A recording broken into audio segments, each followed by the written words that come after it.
So welcome. So lovely to be with you all virtually this morning.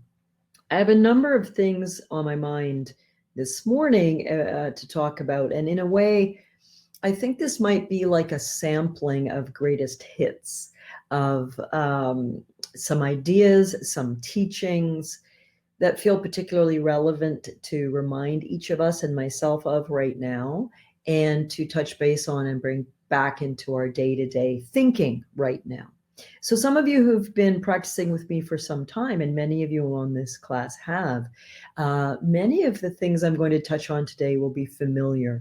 I hope old friends, old wisdoms that you've practiced with or thought about or found helpful in the past. And then I think I have a deep sense that we need refreshers, myself included, my partner included, refreshers of the sanity of that sun under the clouds, the sun that's always shining, the bright mind, the compassionate heart, the wisdom. It's really easy at any time in our lives to be swept up in the weather and forget the base, to be swept up in the weather and forget the sun.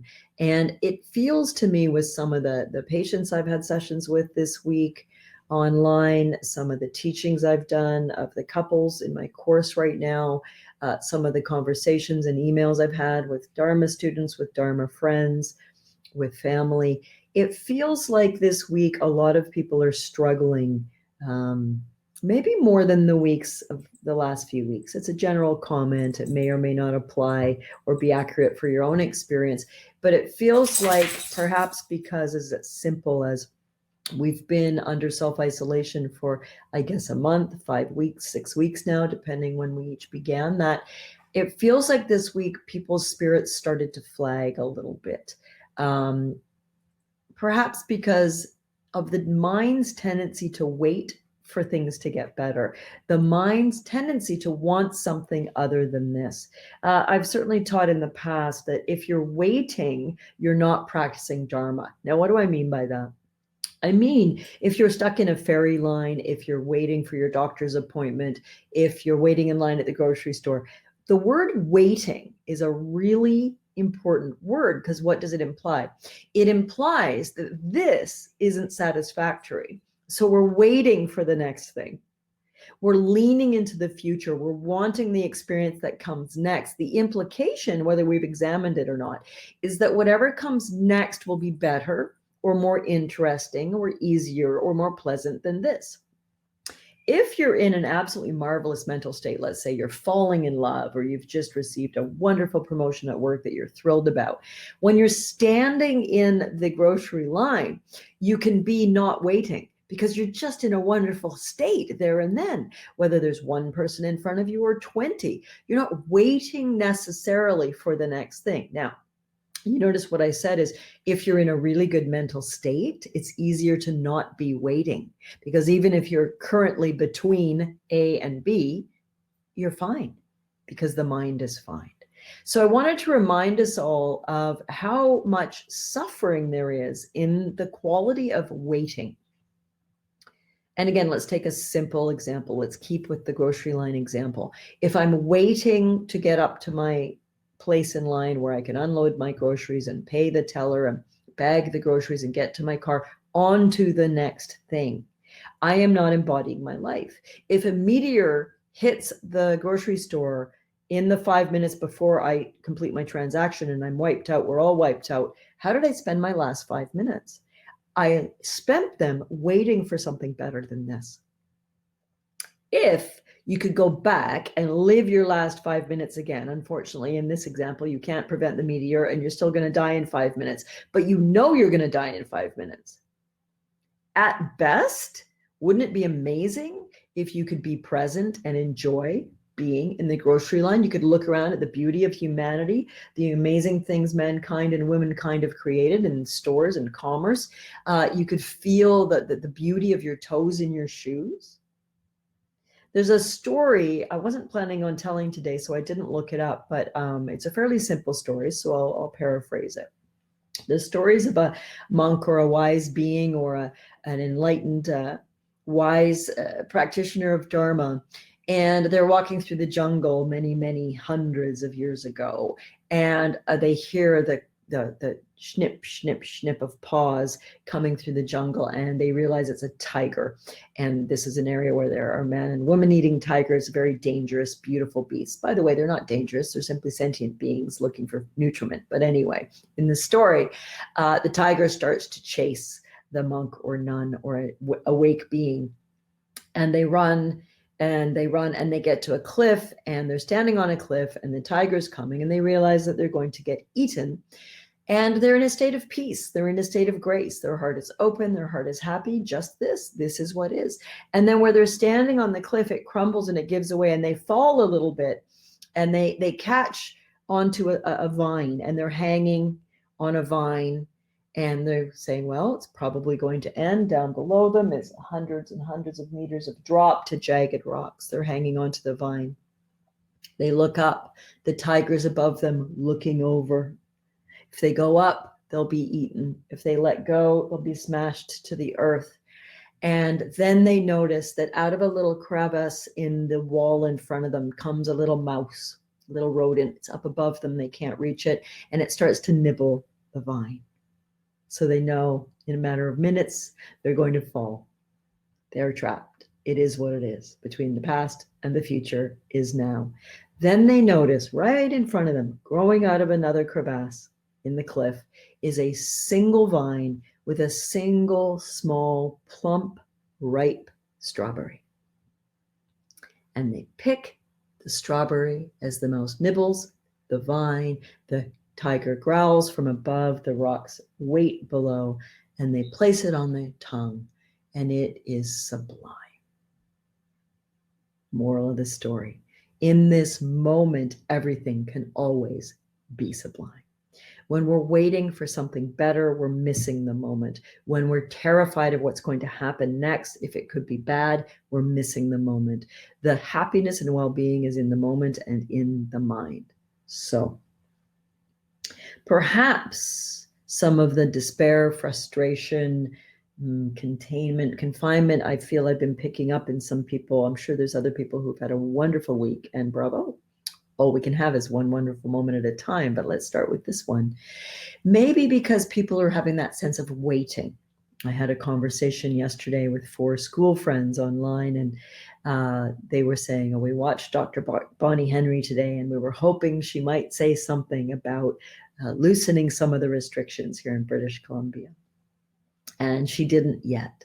And there was a sense of a waiting and a hoping and a leaning forward and wanting, and then sort of a letdown that there wasn't news along the lines of, oh, you can start visiting more people now, or maybe some restaurants will open now. And it really got me thinking of what I've just shared with you here from a Dharma perspective and from an intelligent human perspective, that when we're waiting, by definition, we're discontented with what's happening now. The only place to find joy, the only place to find contentment is in the now, is in this moment. So when we look to when things get better, and how much do we hear this phrase in one form or the other, including out of our own mouth these days, when things go back to normal, ... And what we mean by that, or the person saying these days, or generally implying by that, when things go back to normal, generally is implying when we can go about our world the way we used to go about our world. Now, oh friends and Dharma practitioners, meditators, what do you want to go back to? What do you wish was present now that's currently curtailed? And I want you each to evaluate deeply whether the things you're missing are wholesome or unwholesome. Do they lead towards your awakening? Do they lead towards your open heart and clear mind? If you're missing going to the movies is a beautiful activity of entertainment, and it can be lovely. But does it advance your awakening? How can you live your life when the movie theaters open again to engage in that enjoyment of entertainment? I'm a huge theater goer. Gosh, I had tickets to Hamilton in Toronto in 2 weeks. I had tickets to Evan Hansen on Broadway. The week they closed Broadway, I was meant to be there. I had tickets to a Broadway show in Vancouver, all of which have been canceled during the these last 2 months, no problem. I simply make the point that I'm not dissing enjoying entertainment as a bad thing. It's a beautiful thing, providing we don't use it as a hook to make us feel happy. Do you feel the difference? To basically be in a good state and then enjoy entertainment or social discourse or having friends over for dinner, that means you're a happy being who enjoys entertainment or discourse or having friends over for dinner, versus someone who lives in a state of discontent or dis-ease. And when you get to go to the movies or have friends over for dinner, you feel better for a while. That means you're always in a state of waiting. You're waiting to do something to distract you, to make you feel good. So you feel good. It's a state of addiction. It's a state of needing that thing to feel good. I hope this is making sense to you. I am not saying anything critical about the multitudinous, beautiful phenomena we can engage in this world. Goodness, when I spend time socially with Lama Mark and some of my other Dharma friends, we went to Africa and went on safari. Talk about a beautiful exploration and a beautiful entertainment. But the mind we bring to it is whether or not we're a suffering being or a non-suffering being. So we can be absolutely awake and filled with joy and curiosity and abundance right now in these changed times, these times where so many of our, I'm going to call them shiny objects of distraction and enjoyment and entertainment and social connection, many of which are very wholesome things, but we're curtailed from so many of our shiny objects. The real important question as a Dharma practitioner, as a student of the mind, as someone who wishes to be free from suffering is, with or without beautiful shiny objects, am I well and happy?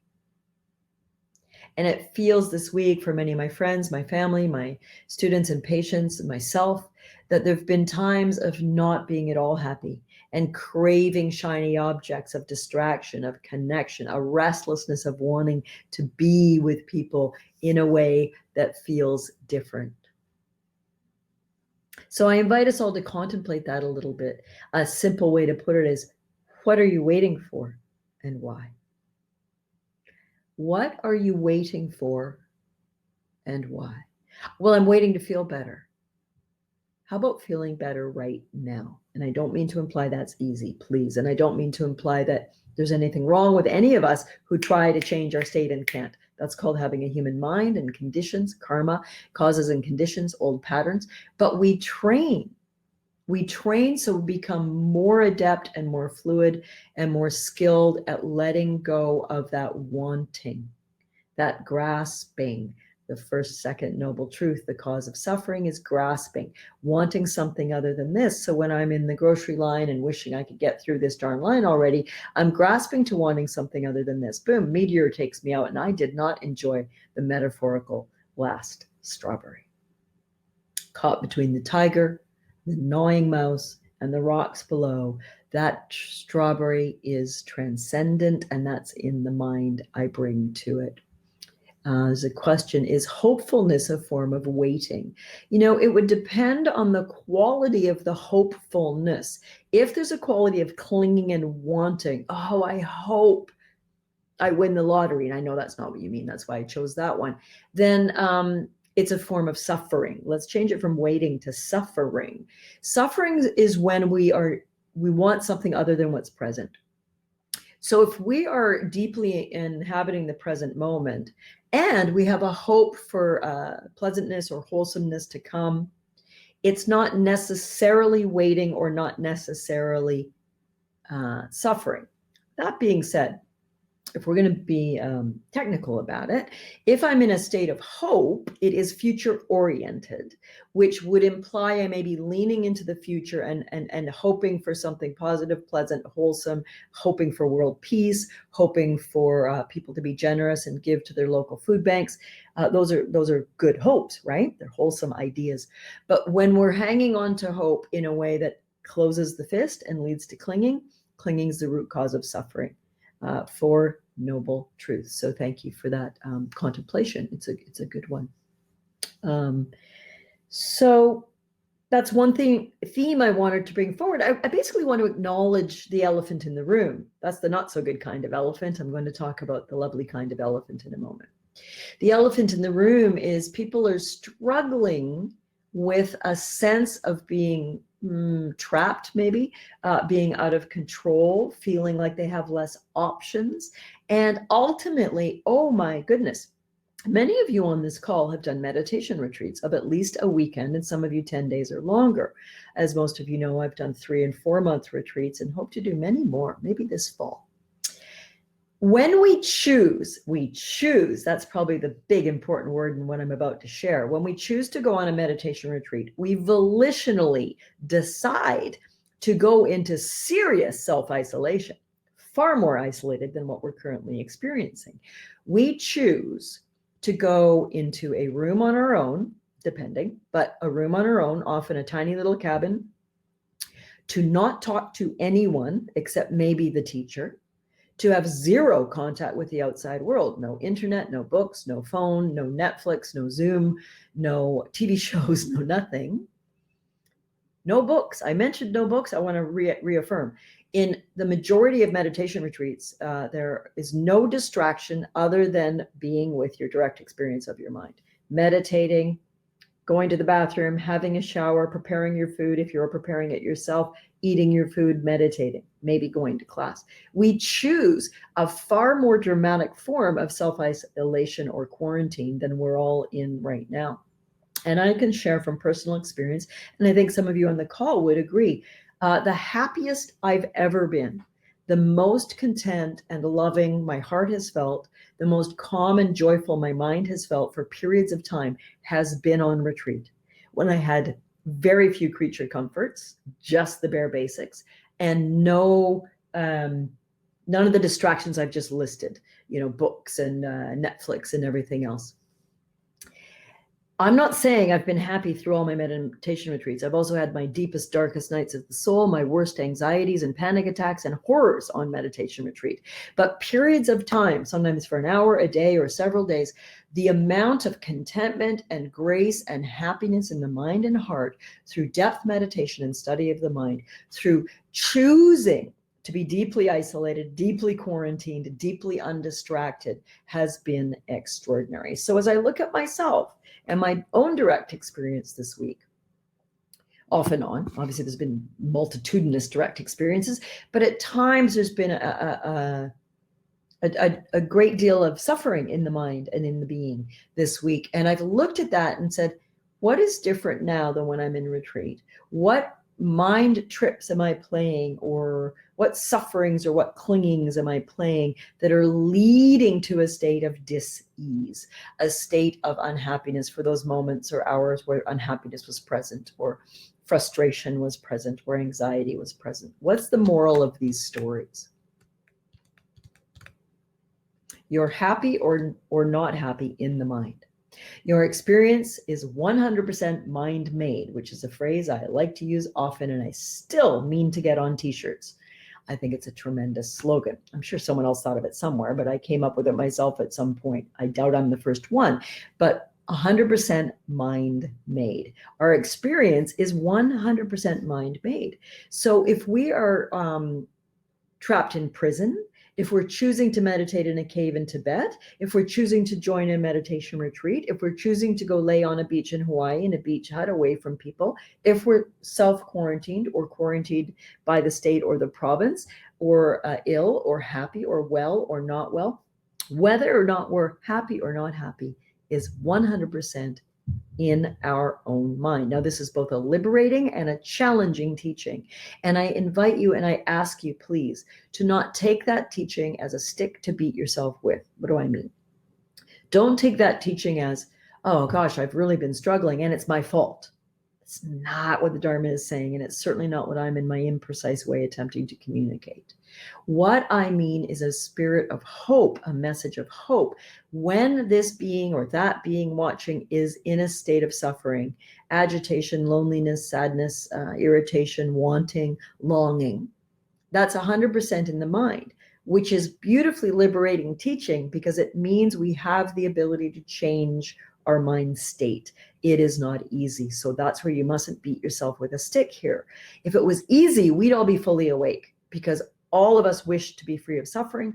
All of us love it when our mind is happy and free and non-judgmental and kind. We love it when our heart is unguarded, open, and soft. We love to feel good. We love to feel compassionate to others. We love to feel the grace of non-judgment, like a benign and loving grandma or grandpa who just sees the hijinks of their grandkids and thinks, aren't they wonderful? They'll eventually figure it out. We love to not suffer.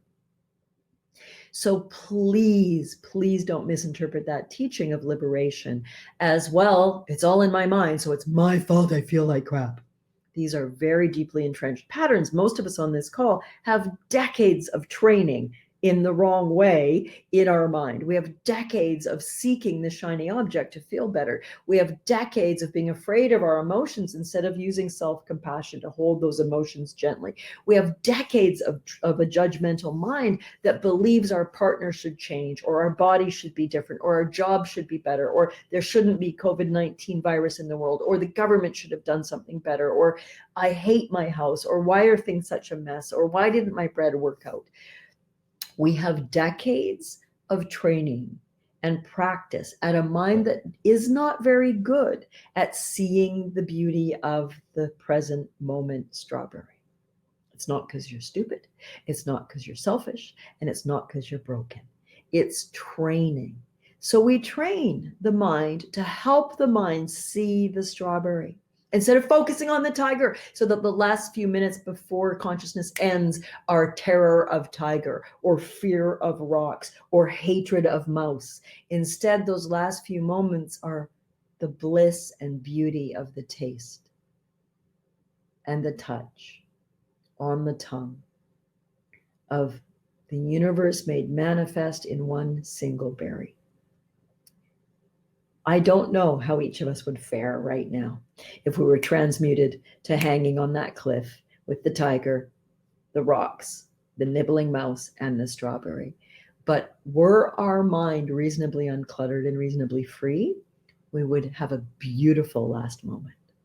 Arguably, the best moment we'd ever had, the urgency of direct experience. Mm-hmm. Mm-hmm.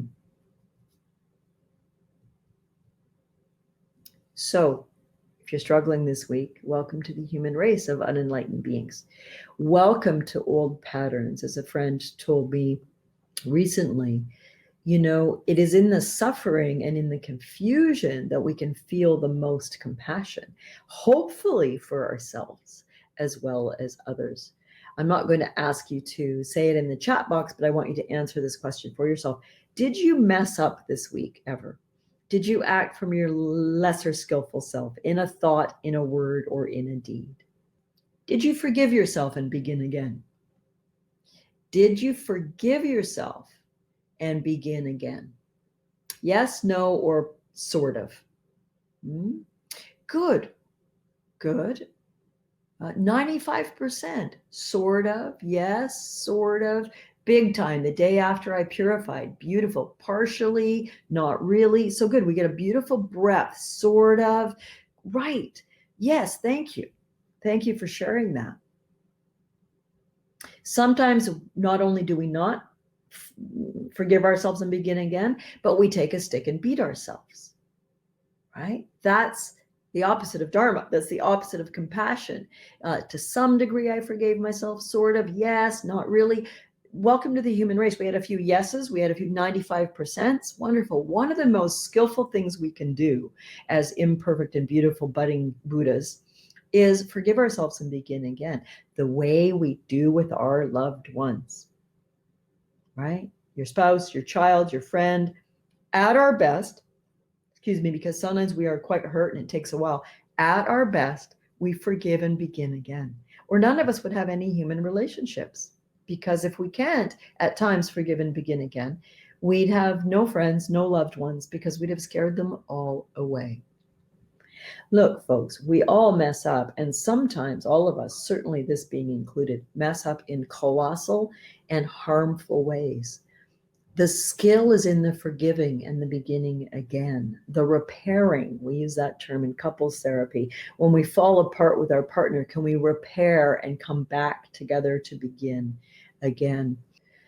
I know you know that, But boy, oh boy, sometimes I forget, and I forgot a bit this week, and I thought some of you might have forgotten as well. So I thought I would bring that to our gathering today. This idea that when we mess up, it's the three poisons, 1, 2, or 3 of them playing out, a review on those.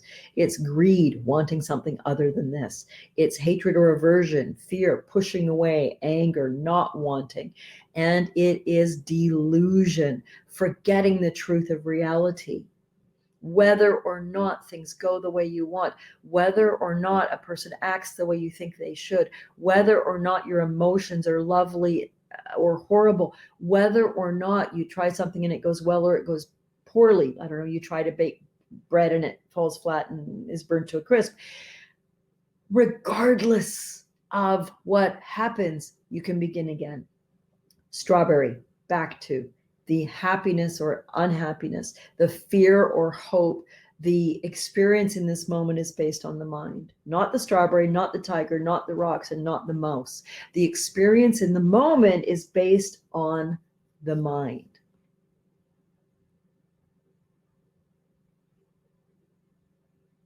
So if it's been a tough week for some of us, welcome to the human race. Welcome to being in a human body.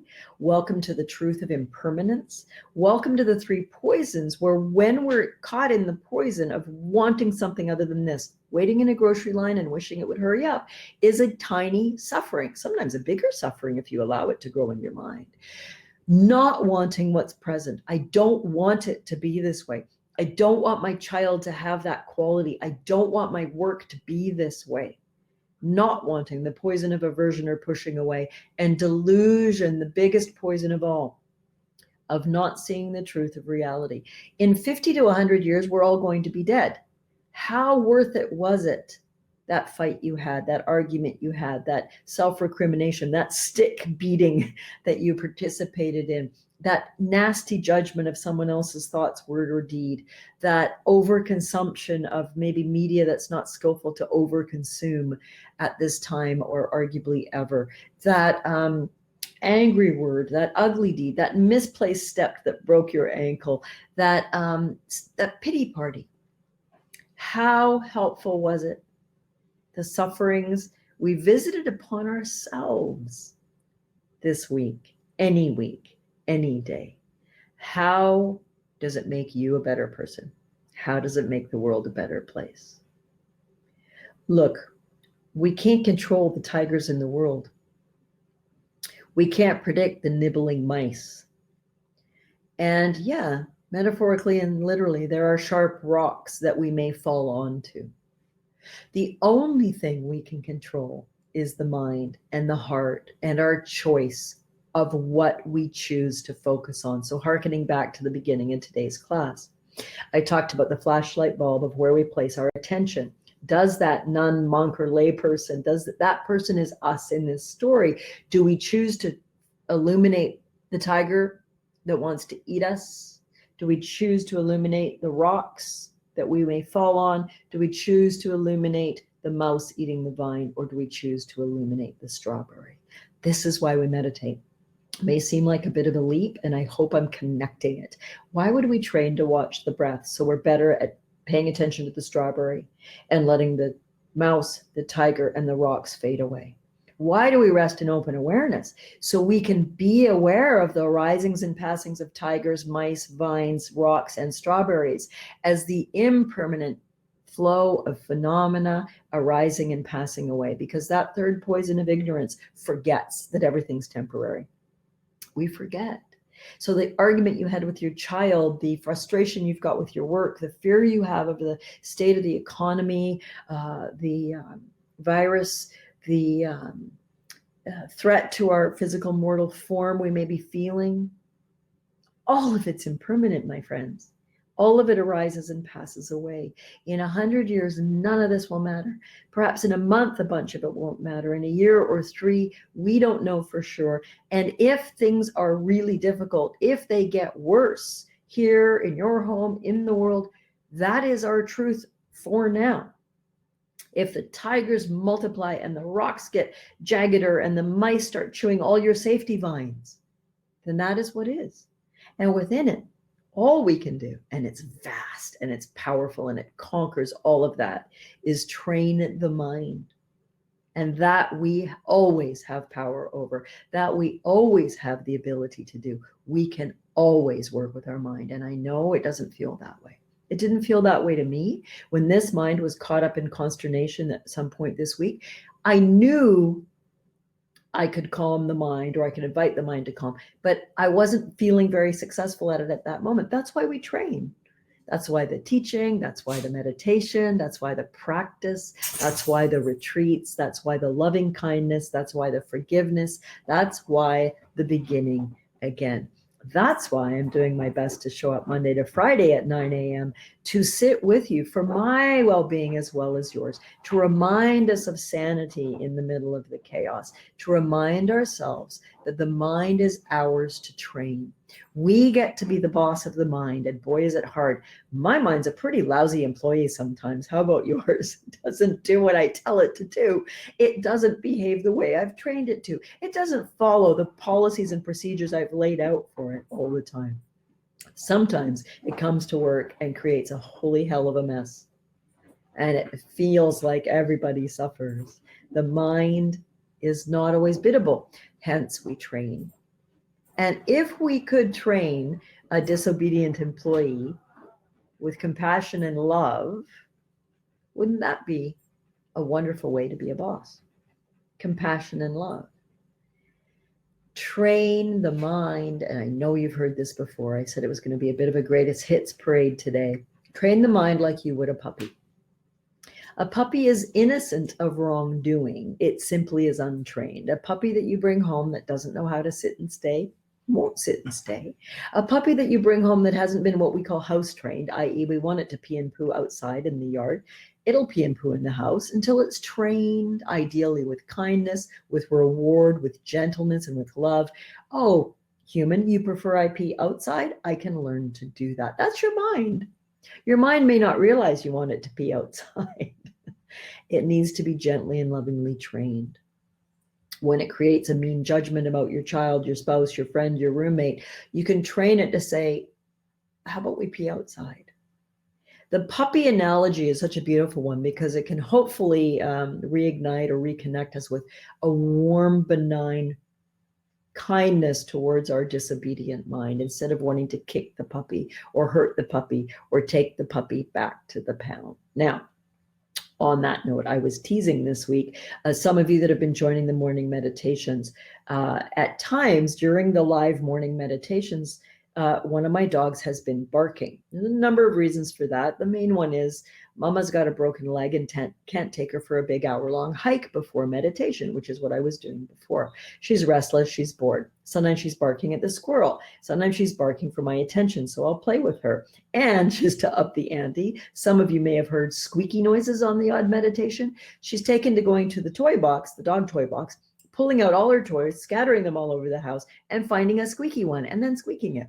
Now, that's what the mind does when we don't pay attention to it, when we don't train it, when we don't give it the love, the compassion, and the energy it needs. It barks, it scrabbles, it pulls out all the toys and scatters them around the house, and then it finds the most squeaky ball and squeaks and squeaks and squeaks and squeaks when you're attempting to do something else. So talk about training the mind. And some of you, many of you on this call know that that particular dog's name is Sukha, which is a Buddhist word, a Pali word, which means happy joy mind. So I guess if we stretch that analogy, my happy joy mind is really misbehaving. And I need to work to love that happy joy mind, to cultivate that happy joy mind, to exercise that happy joy mind, to soothe that happy joy mind so that it sits and stays. So maybe Sukha the dog was attempting to remind Cheryl the human that she needs to pay more attention to her Sukha. She needs to pay more attention to her happy joy mind instead of over-focusing on what's wrong, over-focusing on the difficult, over-focusing on the way reality isn't necessarily matching my desire for the way I would like reality to be. That's the third poison. That's the ignorance, the bewilderment, and the confusion, and the expectation that the world should be different than it is. There shouldn't be a tiger. There shouldn't be a mouse. And those rocks should be a soft pile of mattresses. Well, ignorance says that's an ignorant thought because it's not the truth of reality. In the truth of reality, in that metaphor, there's a tiger, a mouse, and rocks. There's also a strawberry, the sukha and the joy and the delight of taking what is and enjoying it deeply. I mentioned right off the top today, in the aspiration, I said, may we remember we're in contact with our elephant, and may we hold our monkey gently and be kind to it like a precious child. And I said, for those of you for whom that little teaching was new, I would address it today. So I'm just going to talk a little bit about the elephant and the monkey. One of the metaphors used in some schools of Buddha Dharma is of the elephant and the monkey. And to simplify, the elephant in that analogy is our deeper knowing, our full awake being, our awakened self. Imagine a glorious, shining white elephant, and it is your true Buddha nature, your true awake nature. We can say in a more secularized way, the elephant is your radiant, loving heart, your clear mind without judgment, without selfishness, without anger or ego. It is your awake Buddha self. And in that analogy, as we train the mind, we become more and more and more in alignment with our elephant, the elephant nature. And then there's the monkey, and the monkey's our ego mind, our conditioned mind, with our fears and our hopes and our needs and our hungers and our impatience with the grocery line and our fear of the rocks below and our rage at the tiger above and our hatred of the mouse in front of us, and our inability to see the beauty of the strawberry in this present moment, in this present breath. That's our monkey. Now, our monkey, not unlike my misbehaving sukha dog during meditation and during other important online calls I had all week, the monkey doesn't mean any harm. The monkey doesn't know any better. So your monkey is your ego self, your selfish self, your confused self, your happy self, your self that wants all sorts of chocolate and cookies, that wants things to get better, that wants COVID to go away, that wants to be able to go back to your favorite bar or restaurant, see your friends. Neither bad nor good. Monkey wants bananas. Monkey wants to play. Monkey wants to run around and steal your watch. Monkey wants to throw poo at people it doesn't like. Monkey's being monkey. In the analogy in Buddha Dharma, the elephant is always present and it's unflappable. Imagine a monkey, a literal monkey, sitting on the back of a literal elephant. And imagine that monkey believing it's in control. It's laughable. It's charming. That monkey believes it can tell that elephant what to do and where to go, and that the elephant's wrong and it needs to listen to the monkey because the monkey knows everything. The elephant, in this metaphor, just gently plods its way towards awakeness. And the monkey creates a big fuss. That's you, by the way. That's me, by the way. And the monkey's freaking out. Sometimes the monkey's happy, all sated with bananas and laying there, oh, life is good. I got a full belly full of bananas. I'm hanging on my elephant. The elephant will take care of it. Well, ironically, the elephant is doing its own thing, which is taking care of it. Our elephants are carrying us toward awakening, towards happiness, towards letting go of phenomenon that we put way too much weight on. That thing she said that hurt my feelings. That thing they didn't do that I was counting on. That money I don't have that creates fear about my bills. These are some real arisings and passings away, some of which for practical reasons we need to address as skillful as we can. But the elephant is still gently and firmly plodding its way towards your awakening. You are well taken care of by something bigger than you.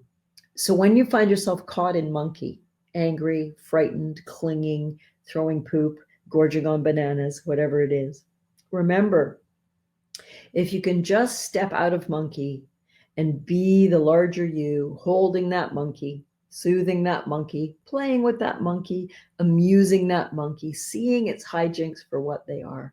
Temporary phenomenons, temporary confusions, attempts to be happy, and rest on the back of the elephant, which is why you're here this morning. You're here because the elephant responds to these teachings, however elegantly or inelegantly offered. You're here because the elephant knows that there's always a strawberry in the present moment, no matter how dire the mental emotional state is. And you're here because intuitively and deeply, we can call that elephant intuition here, you know there's a way to be free. You're not exactly sure how. And when you try to create freedom in the moment, when you try to melt the mental states of poisons, of suffering, it doesn't always seem to work. No problem. It's because it takes training, it takes support, it takes teachers, it takes friends, it takes practice. You're not alone. We're interconnected. And I don't just mean the 30 or so of us on this call.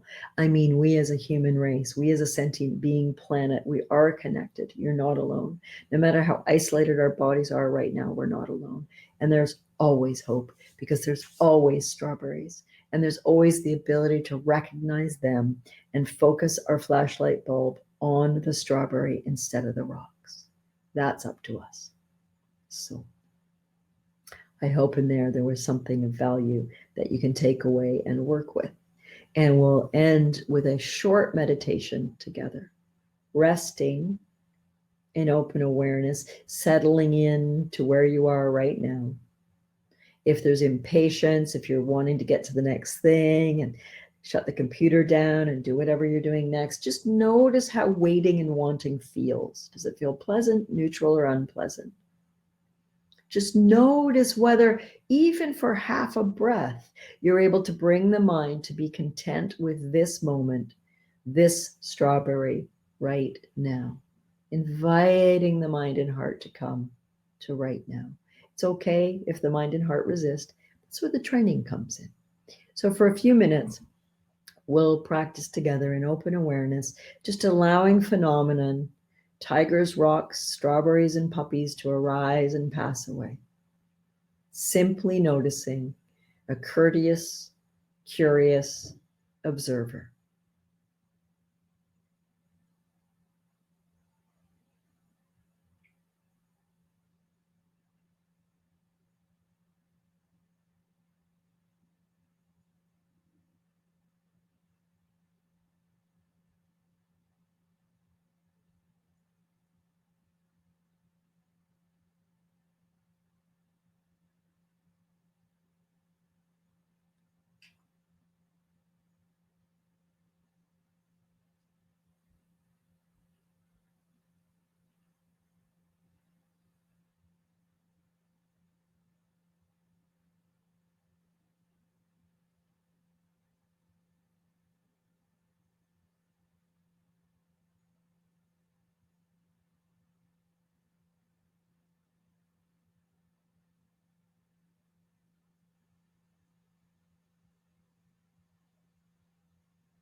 No waiting, just being here and now.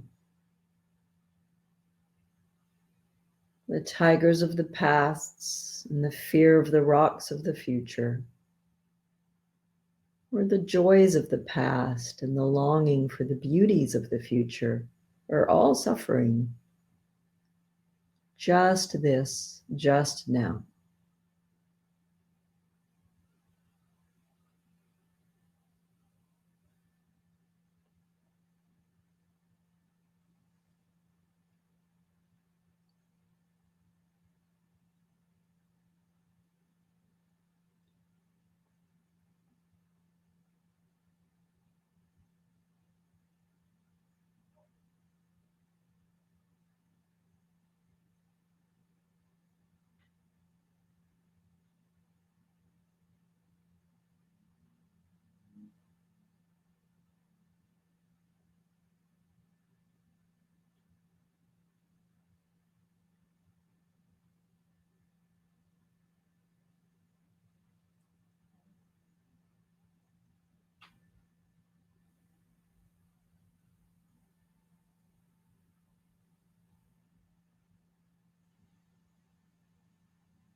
nowhere to go, nothing to do, just this.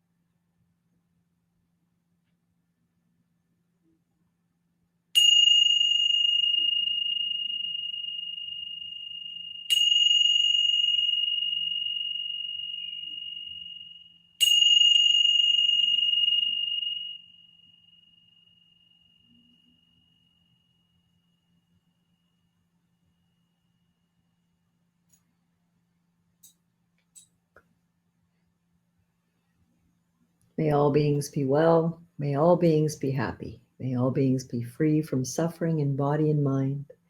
May we all dwell with equanimity and compassion in the midst of uncertain times, and all times are uncertain. We'll close with what's called a Tashi Prayer. Some of you will have heard this before. I find it a beautiful blessing. May the day be well, and the night be well, and the midday hours bring happiness too. May both the day and night always be well. And by the blessing of the triple gem, the Buddha, Dharma, and Sangha, may all be auspicious. So thank you all for the kind attention this morning. Beautiful to be virtually with you in this virtual room. And Sukha didn't bark, so there you go.